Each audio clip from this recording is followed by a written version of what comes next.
Man, it's been a while since I posted on this channel, so I'm going to go ahead and give you guys an update of what's been going on. So I have two channels. I mentioned this before, and I've been posting a lot more in the other channel. It's called Jeep Trails and Barbells for those of you who want to check it out. Now, for those of you who want to stay on this channel, I'm going to be posting, but different content than what I post on that other channel. I'm going to kind of go back and forth. So where have I been? Okay, so I got hurt in October.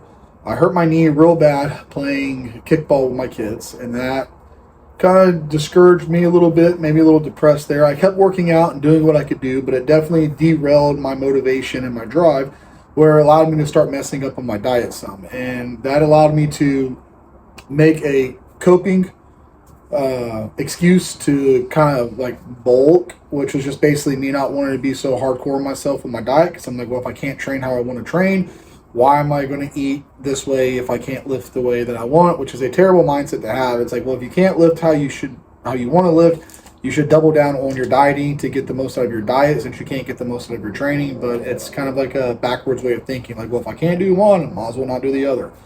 So I snapped out of that sometime in mid-November, December-ish, and then I kind of got back to it. And then come January, I decided I'm going to bulk. So I started to, I was going to bulk, and then I decided I was going to cut. So then I decided to go on a cut, and that only lasted so long. And then reason being is I actually hurt my shoulder real bad. My left shoulder, I was changing a tire out on my Jeep. We were off-roading, and the bead came off. I was changing the tire out, and something popped in my shoulder. I felt something tear. That was incredibly painful for a while.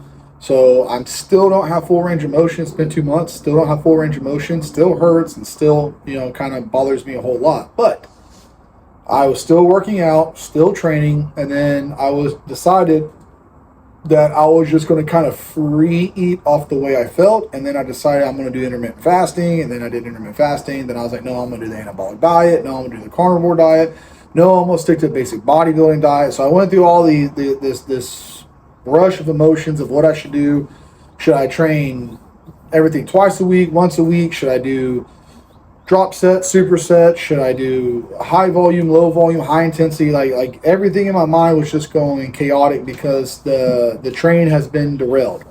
So I had a game plan, I had a master plan, I was going to stick to it, but then with my knee and then my shoulder and then with everything else, it all just kind of fell apart. So finally I just stepped away for like 2 weeks, 3 weeks, because my wife had to have surgery as well, which she had surgery in the beginning of last month in March. So that also was something that kind of was on the back burners that I knew was coming up. So I was also in the mindset of like, well, I'm not going to put 100% in my diet and training, knowing that I'm going to have to take off a couple of weeks to help my wife around the house and with the kids and school and everything else. So there's no point in getting too deep into something, because the next couple of weeks I'm going to be having downtime from the gym and training and dieting, focusing more on helping my wife and everything else. So there was a lot of excuses and a lot of ups and downs and highs and lows. And like I always say, life happens, and what you do when those moments hit determines on your results and your outcome. Well, me, I fell far from grace, right? I fell real hard, real far from grace. So everything I said on the channel about being dedicated, sticking to it is 100% true. I stand by everything I said in all the previous videos, but even like the strongest people can have hard times and down times, and it can get the best of you. And having 3 kids and a wife, I guarantee you when it comes to bodybuilding, or my wife and my kids are going to come first every single time. Now, as far as it goes for my knee and my shoulder, that was just me boo-hooing, feeling bad for myself. So now that all that's out the way, I'm getting back into it. I'm training, and for the better part of last year, probably about for 8 months, I've been training everything twice a week. And I went from doing 12 sets per body part per night to 16 sets to 20 sets twice a week. So going from doing,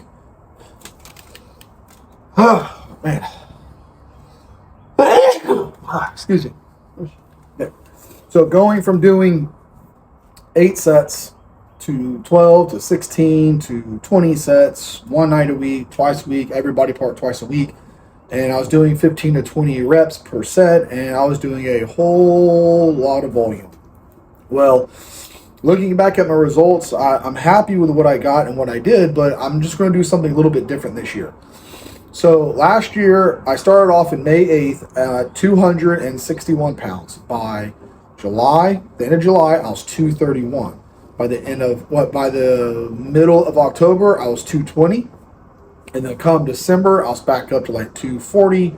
And then my weights fluctuated, but now I'm around 228. So my weight's kind of gone up and down a little bit depending on how much water. And I haven't really been weighing myself regularly and haven't really been like sticking to a super hard diet. Well, that changed last week. I got back on my diet and I'm training again. So what I'm doing for my diet is very super basic and simple. I wake up in the morning at 6 o'clock and I wake up at 5:30 and at 6 o'clock I eat 10 whole eggs, 4 pieces of thick cut bacon, and then 20 ounces of whole milk. This is 1,500 calories with a little over 100 grams of protein. And then I don't eat again for another 12 hours. So then I eat at 6 p.m. after my workout. I get off at 3:30. I get home at 4. I work out from 4 to 5. And then at 5, I start cooking. 5:36, I'm eating. What do I eat for dinner? I eat a pound of chicken breast with tortillas. I buy the keto tortillas because there's only 60 calories per tortilla. And then I do low-fat cheese with reduced fat sour cream, like light sour cream, red bell pepper, green bell pepper, onion with butter. So basically I'm doing fajitas. But I'm doing everything I can to get the lowest calorie fajitas. So how many calories does it come out to for that second meal?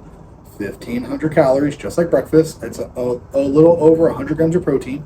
So between both meals, I'm getting roughly around 220, 230 grams of protein, 3,000 calories for the total day. And I only eat once every 12 hours. Why am I doing it this way? Because I'm tired of eating out of Tupperware and having to eat every 3 hours and always constantly having to base my diet, my life around my meals and my scheduling right now. So instead of eating 3,000 calories throughout the day and then eating multiple meals, it's like, well, what if I just eat 2 meals and divided all my calories into 2 meals and then got all my nutrients between those 2 meals? And what I'm doing is kind of like a ketogenic diet. It's not intended to be a ketogenic diet, but in the morning, if I eat carbs, I get tired. So I'm like, I'm just going to do fats and proteins in the morning, and it's going to give me more energy. And then in the evenings, I'm going to do a little bit of carbs with the keto tortillas, which is like 4 carbs net per tortilla. So a total of, there's 16 carbs per tortilla, but 12 of it's fiber, so it's only 4 carbs per tortilla, giving you 12 carbs. And then I do some beans, and then whatever is in whatever else, which isn't much. So that's what I'm doing for my diet. And I've been doing this. This is the second week I've been doing this, and I'm 228 today, and I started off at 235 last week, in the beginning of last week. So I'm already down quite a bit of weight. I don't feel like I lost any muscle mass. I actually feel like I'm getting stronger again, and I actually feel more energetic. I'm more alert. I'm less groggy. I don't have any crashes during the day, and I just feel more focused and driven without having to eat and having those insulin spikes and ups and downs all day. I feel a lot better doing this right now. And I'm still losing weight, and I'm still heading the direction I want. Now, as far as it goes for training, I decided to go ahead and stop doing twice a week. Now, I train everything once a week. I work out 5 days a week. I train everything once a week. That's what I do. So I do my hamstrings on Monday, my chest on Tuesday, my biceps, triceps, and shoulders on Wednesday, my quads on Thursdays, and then my back and traps on Friday. And I'm doing a powerlifting routine. I'm not lifting heavy like powerlifting, but I'm doing one of my own personal powerlifting routines. I made my own powerlifting routine back in the day. This is the routine that I'm doing now. But of course, the percentages and the weights were way heavier than what I'm doing now. So I scaled the weight way back and increased the volume. So that way I have something that I can build my strength back up into, because the goal has changed a little bit. I still want abs. I still want to be lean. I still want to be super muscular. But I also want to be strong. Do I want to compete still? Yes, I still want to compete. Am I going to compete this year? I don't know. We'll see how the year goes. I might put it off again another year. Oh, yeah, there he goes procrastinating again. So the routine, like I said, I'm doing is basically a powerlifting routine, and I want to build my strength back up. I like being stronger. Right now, I feel brittle. I feel weak, and there's a lot of things that I don't like about my day-to-day at work. A lot of things feel heavy that used to feel really, really light. And I know losing weight, you're going to lose strength, but it doesn't mean you have to have a constant loss of strength. You can still gain your strength back once you level out. So I'm going to focus more on strength gain and not so much bodybuilding and everything else. And with start building my strength back up, my muscle mass will come back up, my calories will be burned, because the routine that I'm doing right now, back in the day, I used to eat around 6,000 to 7,000 calories per day. And I got up to about 270 and plateaued and wasn't gaining or losing any weight.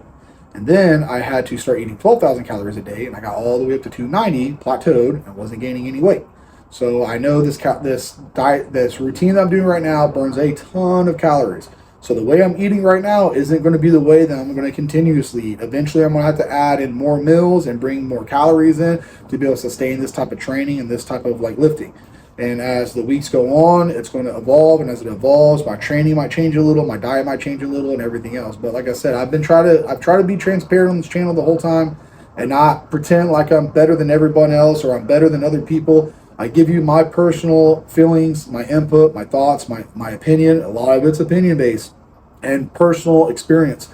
So I mess up. I'm human, just like the rest of y'all. I try my best. Sometimes I fall short, but it doesn't mean I give up and I quit. You know, bumps and bruises happen, but it's how you handle those when they heal up is what's going to determine your progress and everything else, along with everything else I said on this channel. So, but that's an update of what's going on and what I'm doing and what the plans are. And if y'all want to check out the content I post more regular on my other channel, which is Jeep Trails and Barbells. The reason being is because that channel actually started off as a workout channel, and then it got turned into a whatever channel, and then it was an off-roading channel, and now it's back to off-roading and working out because that's my bigger channel and it is monetized. And what I like to do is I like to take the money from the channel, which is very little, and put it back into the cameras, the audios, the camera stands, the podcast room, all that stuff and everything else. So, and also for my Jeeps whenever I need stuff for my Jeeps. But like I said, it's not that much money, but every little penny counts. So, but that's going to be it for this one, guys. Thanks for watching. Check out the other channel if you guys like, and I appreciate it. And we'll see you whenever I post another video.